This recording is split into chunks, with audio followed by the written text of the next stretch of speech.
إن الحمد لله نحمده ونستعينه ونعوذ بالله من شرور أنفسنا وسيئات أعمالنا. من يهده الله فلا مضل له ومن يضلل الله فلا هادي له. أشهد أن لا إله إلا الله وحده لا شريك له وأشهد أن محمدا عبده ورسوله صلى الله عليه وسلم. أما بعد فإن خير الحديث كتاب الله وخير الهدي هدي محمد صلى الله عليه وسلم وشر الأمور محدثاتها وكل محدثة بدعة وكل بدعة ضلالة وكل ضلالة في النار. اللهم صل على محمد وعلى آل محمد كما صليت على إبراهيم وعلى آل إبراهيم إنك حميد مجيد. اللهم بارك على محمد وعلى آل محمد كما باركت على إبراهيم وعلى آل إبراهيم إنك حميد مجيد. فأعوذ بالله من الشيطان الرجيم. بسم الله الرحمن الرحيم. يا أيها الناس اتقوا ربكم الذي خلقكم من نفس واحدة وخلق منها زوجها وبث منهما رجالا كثيرا ونساء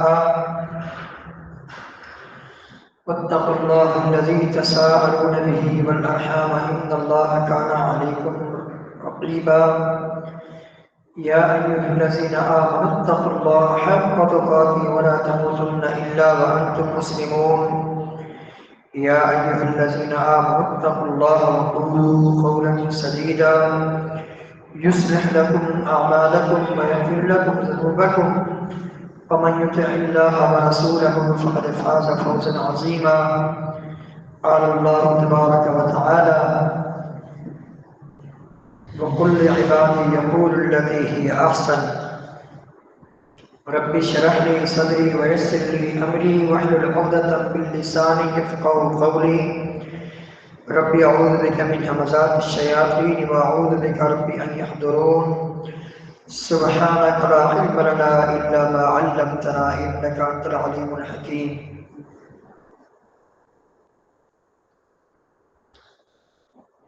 اللہ تعالیٰ نے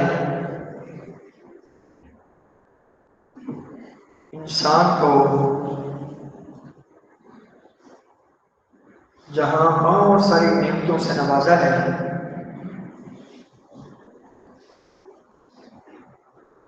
انہی نعمتوں میں سے ایک نعمت زبان ہے.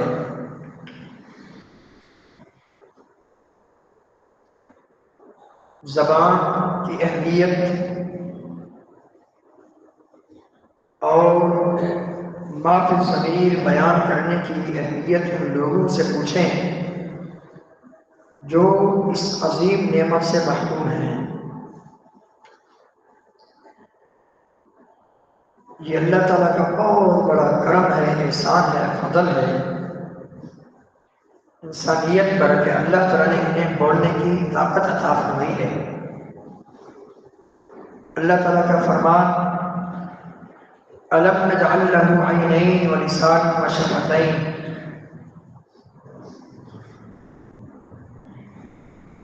کیا ہم نے انسان کو آنکھیں عطا نہیں فرمائی اور زبان اور ہونٹ عطا نہیں فرمائے؟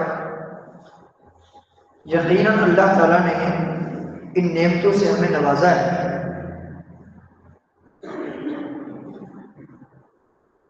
تو اس نعمت کی ہمیں قدر کرنی چاہیے. اس نعمت کے کچھ ہم پر حقوق ہیں.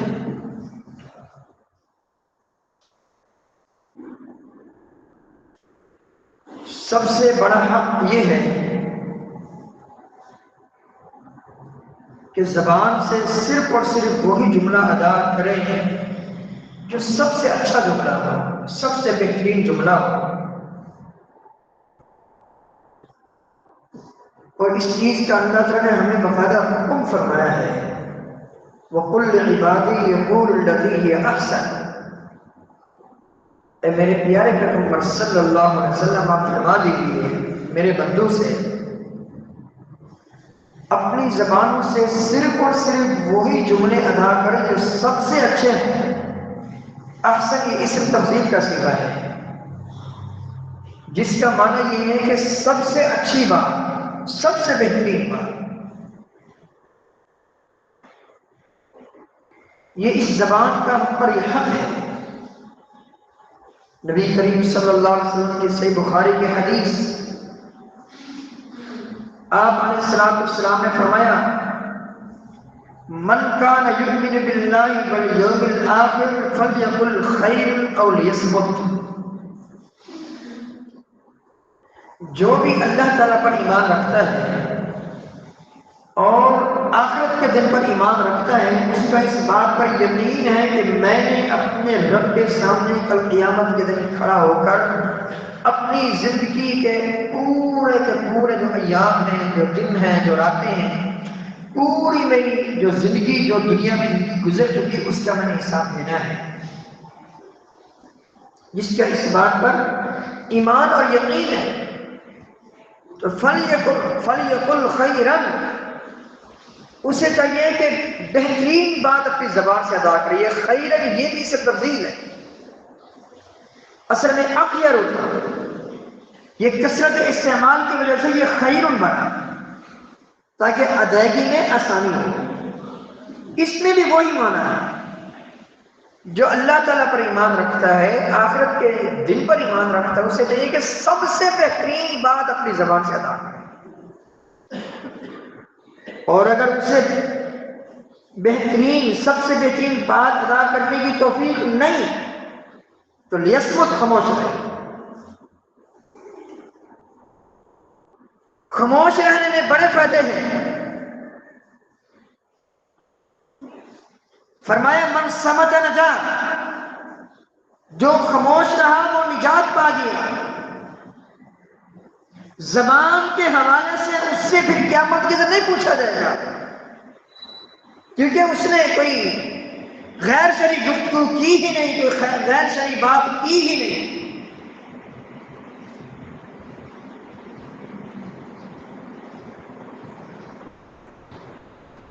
تو بس اوقات زبان کے ذریعے بندہ ایک جملہ ادا کرتا ہے، ایک جملے کی ادائیگی کی وجہ سے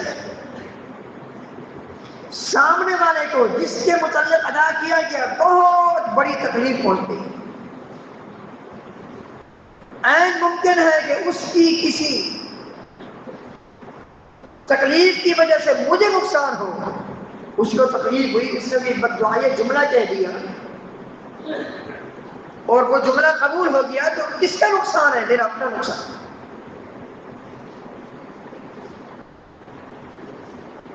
زبان کے ذریعے بہت سارے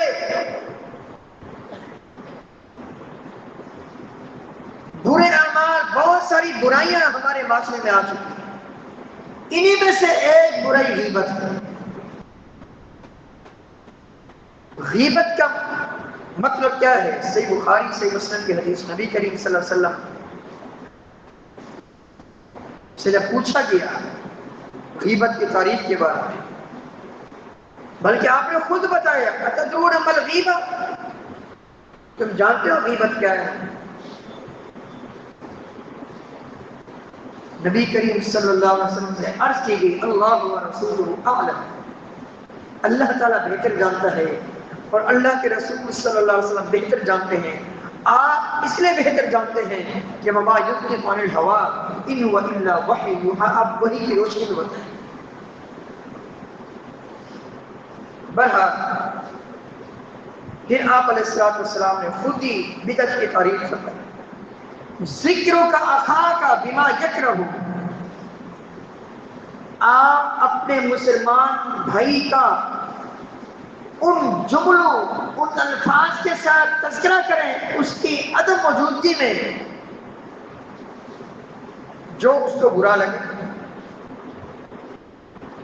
پھر عرض کی گئی اللہ کے رسول صلی اللہ علیہ وسلم ان کا نفی ما تقول ما اقول، جو برائی میں کسی کے سامنے اس کی کر رہا ہوں، اگر وہ برائی اس میں موجود ہو تب آپ علیہ السلام نے فرمایا اگر وہ برائی اس میں موجود ہے جو تم نے اس کی عدم موجودگی میں کسی کو بتائی ہے، تم نے اس کی غیبت کی۔ وَإِن لَّمْ يَكُنْ فِيهِ فَقَدْ بَهَتَّهُ، اگر برائی اس میں نہیں ہے لیکن تم نے کسی کو بتایا کہ یہ اس طرح کا آدمی ہے، اس میں فلاں فلاں برائی ہے، تم نے اس پر بہتان لگایا۔ بہتان کی پتہ ہے کیا سزا؟ بہت بڑی سزا ہے، بہت بڑی، اللہ کے بندوں۔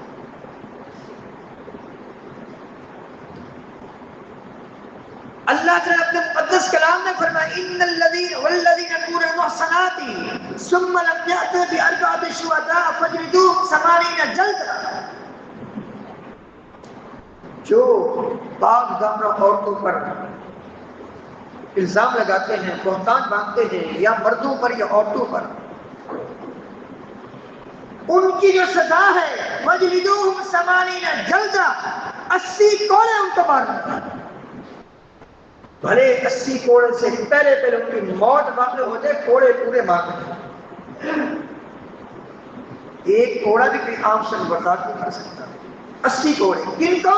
جو بہتان لگائے، خاص کر یہاں جس بہتان کا تذکرہ وہ بدکاری کا بہتان ہے، بدکاری کا الزام ہے۔ اگر تم نے اپنے کسی مسلمان بھائی کے متعلق کسی کو بتایا کہ اس میں یہ خرابی ہے اور اس میں نہیں ہے، تو تم نے بہتان لگائے ہے، اور بہتان کی سزا ہے۔ اللہ یہ کہ بندہ توبہ کر لے، معافی مانگ لے، بار بار توبہ کر۔ اگر شریع قانون اس ملک میں اگر شریع قوانین کا نفاذ ہوتا تو یہ اس عادل تھا، اس کو 80 کوڑے لگے۔ بہرحال آپ علیہ السلام نے فرمایا اگر تم نے برائی اس کی جو اس میں موجود ہے، کسی کو بتایا، یہ اس کی غیبت ہے، اس کی ایسی برائی تم نے کسی کو بتائی جو اس میں نہیں ہے، یہ تم نے بہتان لگایا اس پر۔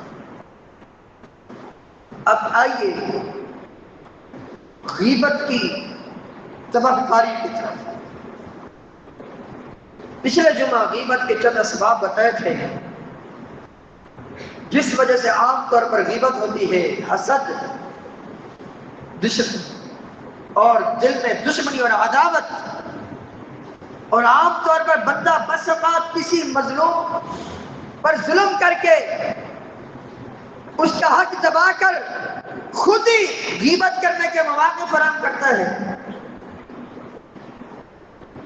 اور ان اسباب میں سے یہ بھی سبب ہے کہ بندہ فارغ بیٹھے ہوئے کہ مثال کے طور پر کسی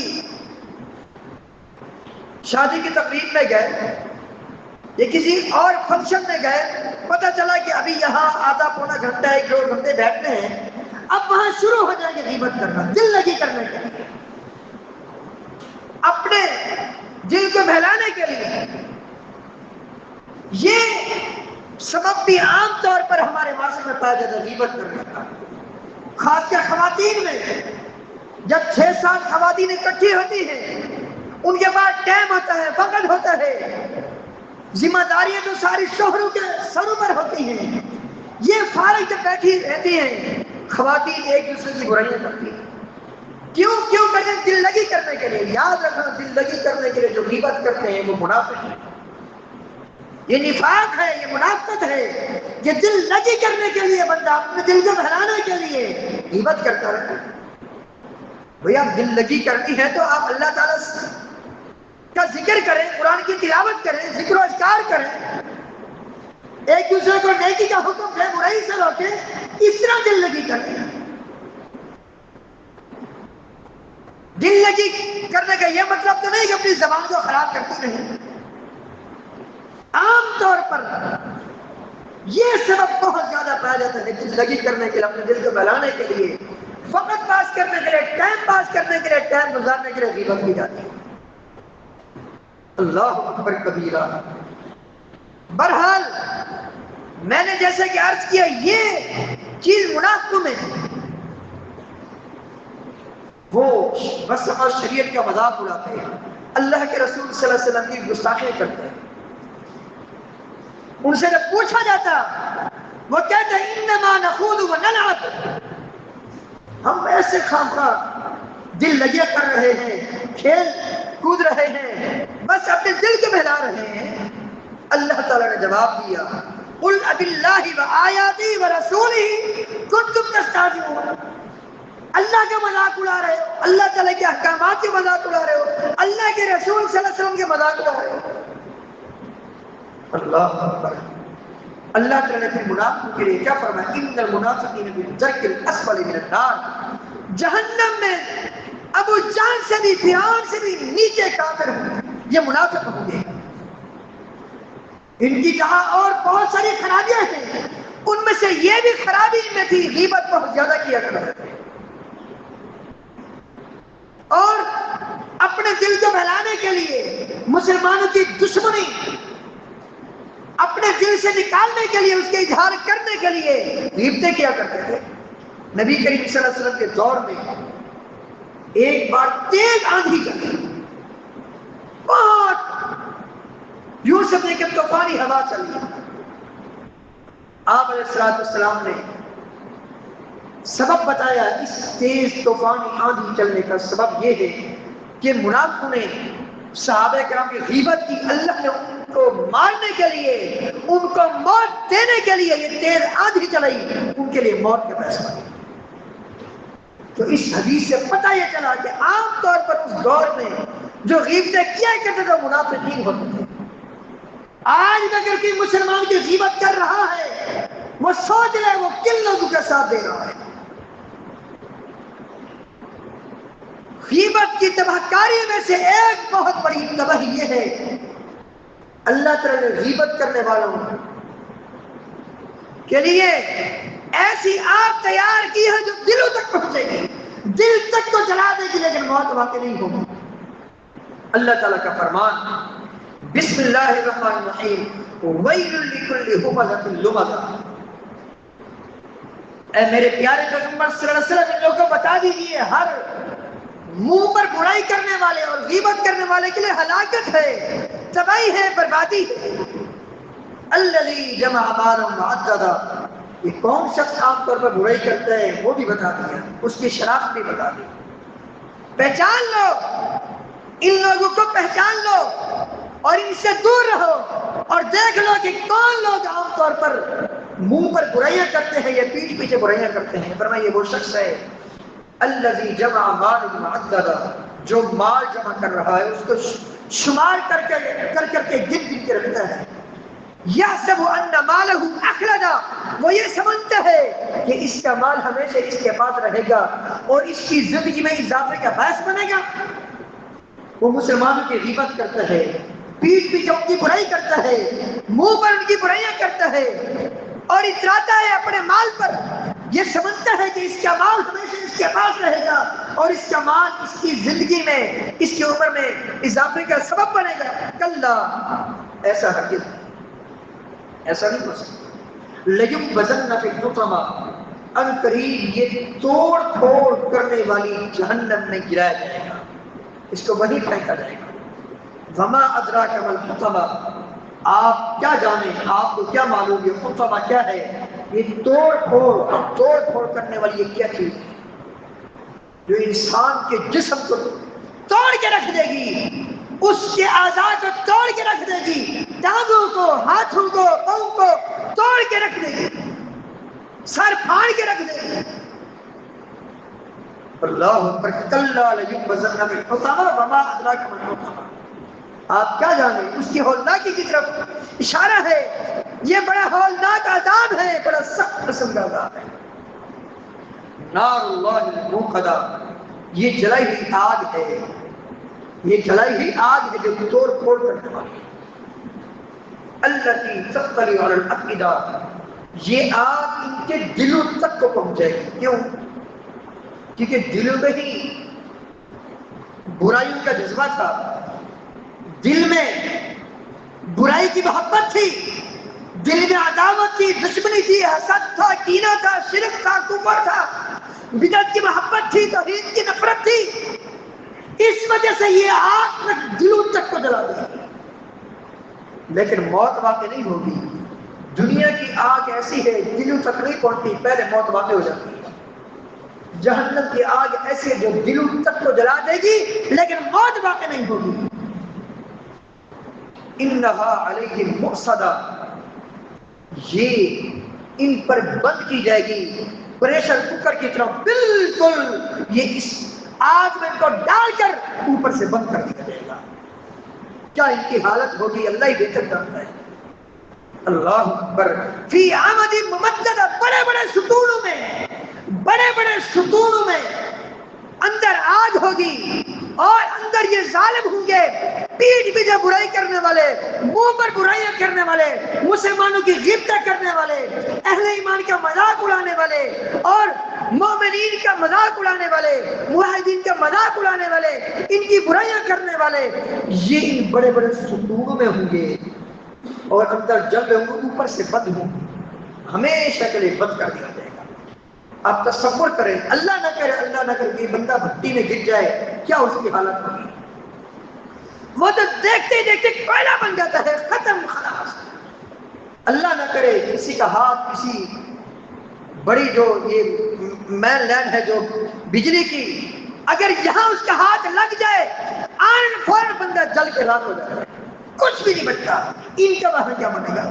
اور ایسی آگ، اللہ اکبر، اللہ تعالی ہم سب کو بچائے، ایسی آگ ہوگی دنیا کی آگ سے 70 گنا اس کی گرمائش زیادہ ہوگی. نبی کریم صلی اللہ علیہ وسلم کو معراج کی رات دکھایا گیا. آپ علیہ السلام نے فرمایا کیا دیکھتا ہوں؟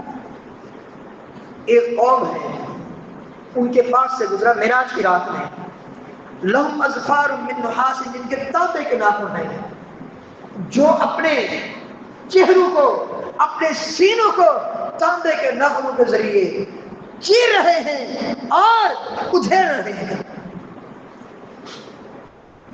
میرے پوچھنے پر مجھے بتایا گیا یہ وہ شخص ہے جو دنیا میں اہل ایمان کی غیبتیں کیا کرتے تھے، یہ وہ بدبخت ہے.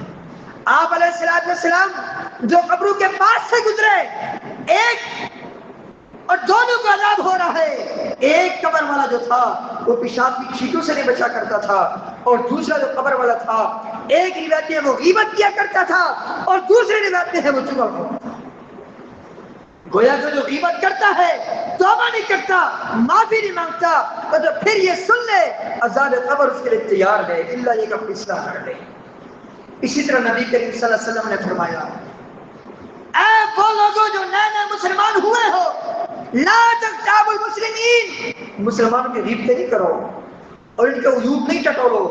یاد رکھو اگر تم نے ان کے عیوب کو ٹٹولنا شروع کر دیا، ان کو ذلیل کرنے کی کوشش کی، ان کو بے عزت کرنے کی کوشش کی، تو سن لو اللہ تعالیٰ بھی تمہیں ذلیل کرے گا.